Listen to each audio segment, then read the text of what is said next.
Je viens à vous pour vous donner quelques explications sur l'icône de la Nativité, un langage propre à l'Église d'Orient, mais aussi pour nous, à l'Église byzantine. Ce sont aussi nos racines. Un langage qui pour nous est relativement étrange, un langage symbolique, que mes explications, qui sont encore assez élémentaires, nous aident à mieux vivre encore ce temps de Noël. Sur cette icône, nous voyons comme le paysage d'une montagne. Vous savez peut-être que la montagne a toujours été ce lieu de la rencontre avec Dieu. Et au cœur de cette montagne, nous trouvons ce trou noir, comme une grotte, dans laquelle nous trouvons l'enfant Jésus, dans sa mangeoire, l'âne et le bœuf. Et puis nous trouvons Marie, la Vierge Marie, qui a enfanté Jésus. Marie est grande, elle prend une grande partie de l'icône pour nous signifier l'importance du mystère de l'incarnation. Sa tunique est rouge, dans les tons rouges, ce qui montre la couleur de l'incarnation. Jésus a été formé dans et par le sang de Marie, dans l'utérus, qui est la porte par laquelle Jésus est entré dans le monde. Elle est comme couchée sur un lit, on pourrait l'appeler un lit nuptial. C'est le lieu par où Jésus vient épouser l'humanité. Il semble que les trois anges à gauche de la Vierge Marie et à gauche de la mangeoire représentent la Trinité. Donc, au cœur de la Trinité, il y a eu ce désir que le Verbe puisse s'incarner dans le sein de la Vierge Marie. Le regard de la Vierge Marie n'est pas tourné vers Jésus. Il est plutôt tourné vers nous, vers l'extérieur de l'icône. Quand on se souvient le récit de la Nativité, celui que nous avons entendu dans la nuit de Noël, où il nous était dit que Marie enfanta, qu'elle emmaillota le petit et le couchait dans une mangeoire. C'était assez étonnant de voir que Marie n'a pas enfanté pour elle, mais pour le monde. Et donc, Marie se tourne vers nous pour que, par elle, nous puissions être tournés vers Jésus. Cet enfant est là pour nous. Cet homme, cet être humain, Jésus, le Fils de Dieu, homme et Dieu, s'est incarné donc en Marie. Il a été couché dans une mangeoire. Son humanité est encore représentée par les deux femmes qu'on voit à droite, en bas. Elles lavent le petit enfant. Voilà, Dieu s'est fait chair et il a demeuré parmi nous.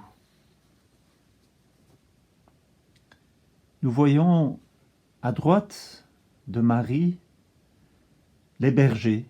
Nous voyons les petites brebis, les plantes que les brebis broutent. Et nous voyons les anges qui annoncent la bonne nouvelle. Ils sont invités à aller vers Bethléem, où ils trouveront comme signe l'enfant couché dans une crèche.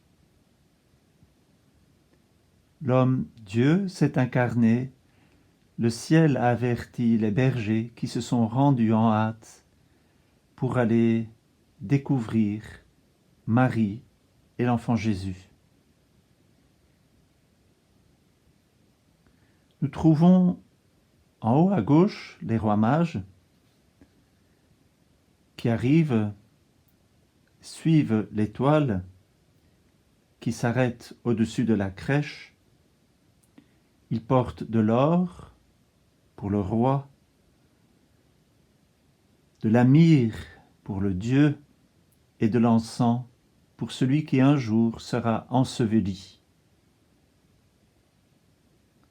Cette étoile qui s'arrête au-dessus de la crèche se divise comme en 3 faisceaux au-dessus de l'enfant. Est-ce que cela représente le roi, le prophète et le prêtre? Peut-être. Est-ce la Trinité qui vient se manifester à travers cet enfant?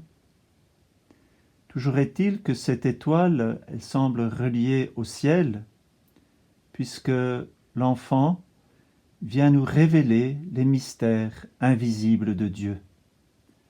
Par lui, nous pouvons apprendre à contempler la lumière incréée. L'enfant Jésus que nous trouvons dans la crèche, il est donc aux côtés de Marie. La crèche ou la mangeoire ressemble à un tombeau.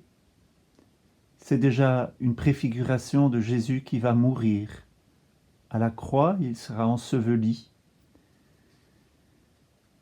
Ainsi, l'ange qui enveloppe le corps de Jésus représente aussi le suaire dans lequel Jésus va être enseveli. Jésus et son cercueil planent comme au-dessus du trou noir, la grotte, qui représente un peu l'image que nous connaissons de l'icône de l'Anastasis, où nous voyons Jésus descendre aux enfers pour aller libérer Adam et Ève et tous les justes pour les introduire dans la lumière de la vie.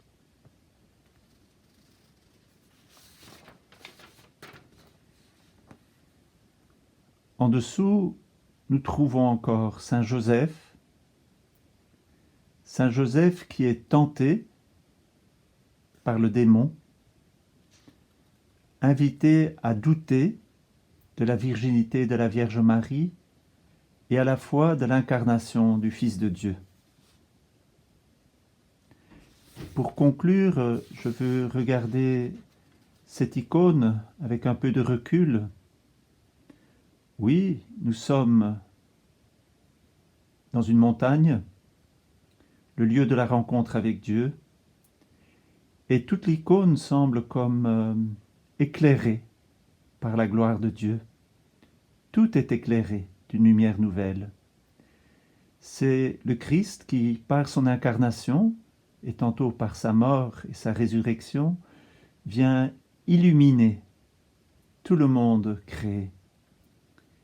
Et donc, et le monde végétal, et le monde minéral, et le monde animal, et le monde humain, et le monde angélique, tout est éclairé par cette gloire de Dieu. Tous deviennent, d'une certaine manière, participants de cette lumière divine. Alors contemplons dans le mystère de Noël l'homme-Dieu, la divino-humanité de Jésus qui a bien voulu prendre notre chair par Marie pour nous introduire dans cette alliance avec Dieu, pour nous éclairer de cette lumière divine et être au cœur de l'Église, nous aussi, des témoins de cette lumière qui vient éclairer les ténèbres du monde et nous donne déjà la victoire du Christ, la vie de Dieu. Alors, accueillons avec joie cette icône et n'hésitez pas à chercher d'autres images sur Internet ou par d'autres moyens. Beaucoup d'autres images de cette icône de la Nativité existent. Elles sont déclinées différemment, mais en général, tous les mêmes éléments s'y retrouvent. À demain. Bonne journée. Au revoir.